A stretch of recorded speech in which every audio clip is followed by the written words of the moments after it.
Okay, let's get into Love Match Atlanta, Season 1, Episode 6. We're starting off with Ming. She has her very first client meeting with Amistad.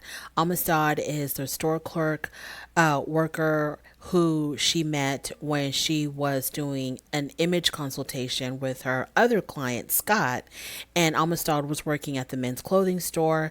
She saw some potential in Amistad because he's this older African. I'm sorry, I don't even think he's African American. I think he's Caribbean.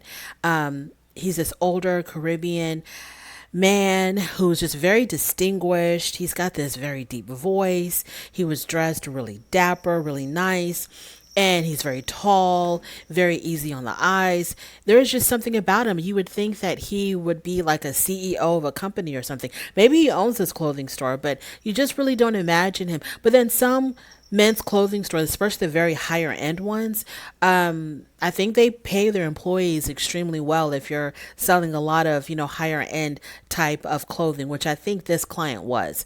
If he's paying me $100,000 to find a woman, I'm pretty sure he's shopping some very top of the notch, high brand, not department stores, but clothing stores. So Amistad has his very first meeting with Ming, and because he took her up on her offer after she gave him her business card. So while they're talking, she asked him, "Where are you from?" And he said he's from the Virgin Islands, St. Thomas. And he tells her that he wants a woman who is very kind, and also he wants a woman who is very health conscious and very fit. So moving on to Shay. So Shay's getting ready for her second match. The dynamic duo, they have matched her with a guy named Tremel. And even though she really did like Mark or Marquette, Marquette, the dynamic duo wants her to date around. They want her to keep her options very, very open, not just to be focused on one person. So she's going to be going out with Tremel, and I think they did show us some footage of their date. He's got two kids, 5 and 7 years old. That's He's got that in common with her because she also has two children, 19 and 2. And he says that he is neutered. That's the word that he used, that he's neutered. I don't understand why you have to use some other type of term to just say that you've had a vasectomy. He says that he's done having children, so he went ahead and he took care of that. So when Shay meets up with the dynamic duo and she talks about her date with Tremel, they first tell her that they already spoke with Tremel and Tremel really did enjoy his date with Shay. But Shay tells him that she had no chemistry with him and she didn't like the fact that he used the term neutered because that's just weird. And she really got turned off when he told her that he bought his daughter a gun, and his daughter is, I think, well, she's either 5 or 7. However old she is, she's way too young. But he bought his daughter a gun, and she asked him why, and he said that because he wanted her to start learn teaching her how to shoot. And so she's just like, yeah. She told the dynamic duo, "This is not going to be a match for me. This is not going to work." Now, as far as Mark goes, she said there was great chemistry between them. They were extremely compatible. They had a lot in common. They have the same spiritual beliefs. And this is what really shocked me. This is what really, really shocked me. She told them that they hooked up the very next day. Yeah, they hooked up the very next day. And I was just like, wow. Now, look, adults can do whatever the hell they want to do. That's fine. But if you're trying to find, because she made a big deal about saying how she really wants to find a partner. She wants to be in a relationship. She wants someone to help her raise her daughter.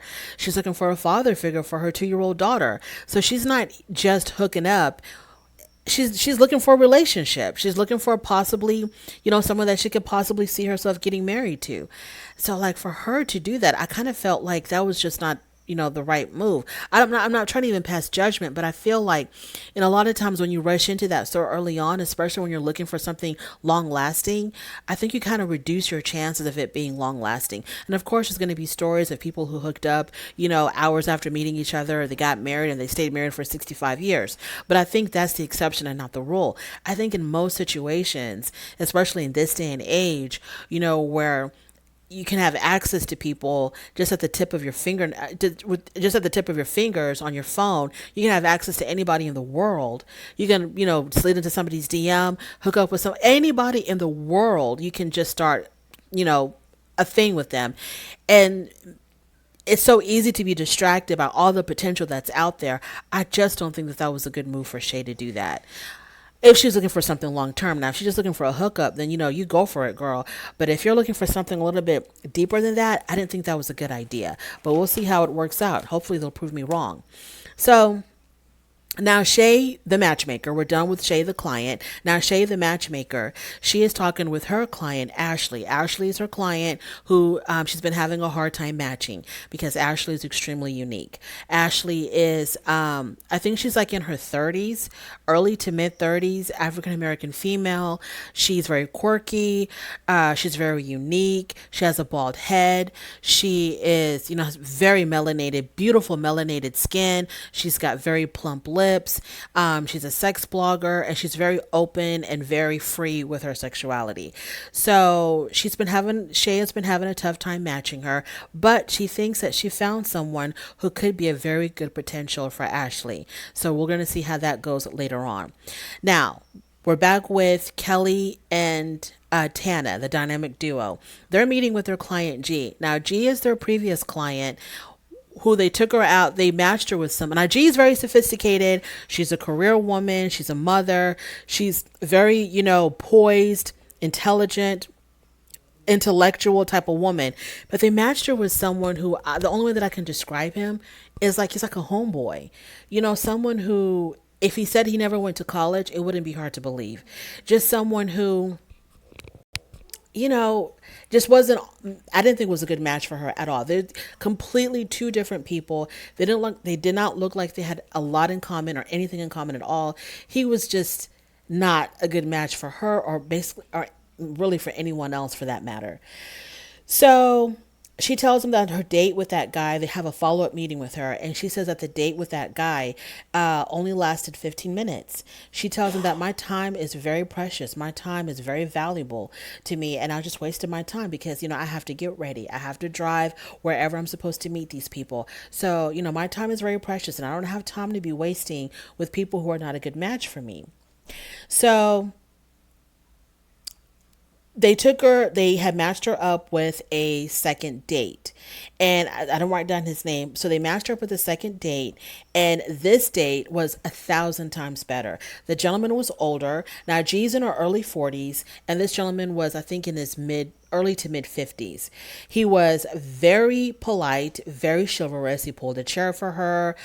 He asked her, I think when it came time to put pepper on her food, he grinded the pepper for her on her plate. They had a really good conversation. He was well traveled. He studied abroad. He just seemed very cultured, just very intellectual, very, very mature. And you can tell from the look in her eyes that she was digging this guy. This guy was right up her alley. And she did all the things that they wanted her to do. She was open. She was flirtatious. She leaned in because he had walked over to her side of the table to show her something on his phone. And, she leaned into him to see what was going on his phone. So she took all of their advice and he ended the date with a gift. He had actually brought a gift for her, and the gift was scented candles and chocolate. Like, come on. Come on. That is just amazing. In this day and age, that's amazing. So this was a perfect match. And I think they were going to go out again. So G, this time with the second match, was extremely satisfied with the dynamic duo. Moving on to me. So she called, who does she want to meet up with? Oh, Shay calls her.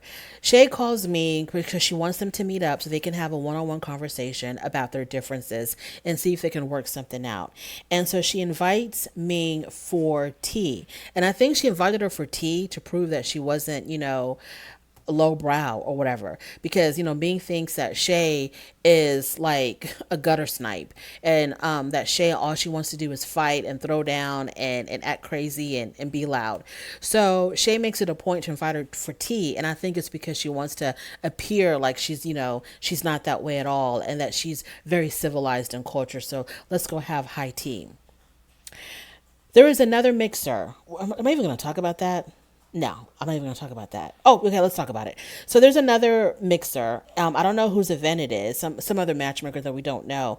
And at this particular mixer, of course, all the matchmakers are there because they keep on stressing to us how absolutely important it is for matchmakers to attend mixers and these types of events because it's a way for them to gain more clients. So at this mixer, Joseph and Shay have a conversation. Now Shay's in a really good mood because now she got herself a man.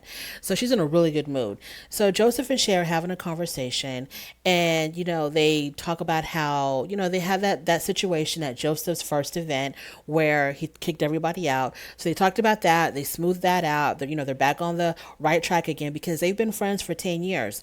And out of this whole entire group, they've been friends the longest. So their history goes way back, further than anybody else in the group. So they squared things out between the two of them. And Shay says, Joseph is like a brother to me, so she doesn't want to lose his friendship and he doesn't want to lose hers. So because Joseph is about to propose to Paris, it's really important for him to have, a good support system around him. So he tells Shay, what I really would like for you to do, I want you and Paris to have a conversation and to make amends. So Shay is open to that because Shay got herself a man now, so Shay's happy. So she's willing to do anything. So Paris and Shay get an opportunity to talk, and Shay said that she tells Paris, we started off on the wrong foot because she said that she was very protective of Joseph. And in the beginning, when Joseph and Paris first began talking, Shay thought that Paris was just an opportunist or possibly even a gold digger. And so she was very protective of Joseph. She really didn't know what Paris was about. But now that she's gotten to know her, she actually feels a lot better about their relationship, even though it doesn't really matter how you feel, Shay. People are going to do what they're going to do. But she feels a whole lot better about the relationship. And so now, she's willing to actually be friends with Paris.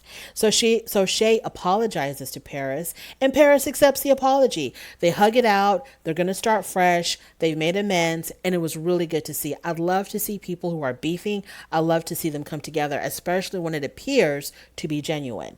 Moving on to Amistad. So Ming has matched Amistad. Remember, Amistad is the guy who she had met at the clothing store when she was helping out her client Scott. He's very distinguished. Just, I don't know how to describe this guy. He's just like smooth chocolate or something. He's older. He's very well mannered. I don't. He's just like you would expect him to be like a the leader of a country, or like I said before, a CEO of a company, or just something really big and grand, because that's just how he carries himself. He's got all this like quiet power about him, and he's like very flirtatious, and he's very well spoken, and he's just extremely attractive, and it's just like wow.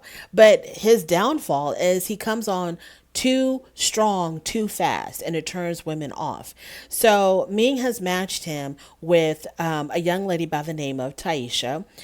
She is a fair-skinned African American woman, very attractive, very fit. You can tell that she definitely takes care of herself, takes care of her body, works out, is very obvious, and she's a real estate agent. So they meet, and they have their date, and we get to see little snippets of their date. And from what we saw of their date, it looked like it went extremely well. When she walked into that restaurant and Amistad saw her, it was like he was watching, an angel walk into his life. The way his eyes just lit up when he saw her. And when they sat down, they talked about exercising or something, and she talked about how she has a personal trainer, and he says, well, I'm going to steal you from your personal trainer. And she says, well, I don't think he's going to like that. And he goes, I don't care what he thinks. So there was instant attraction, instant chemistry between them.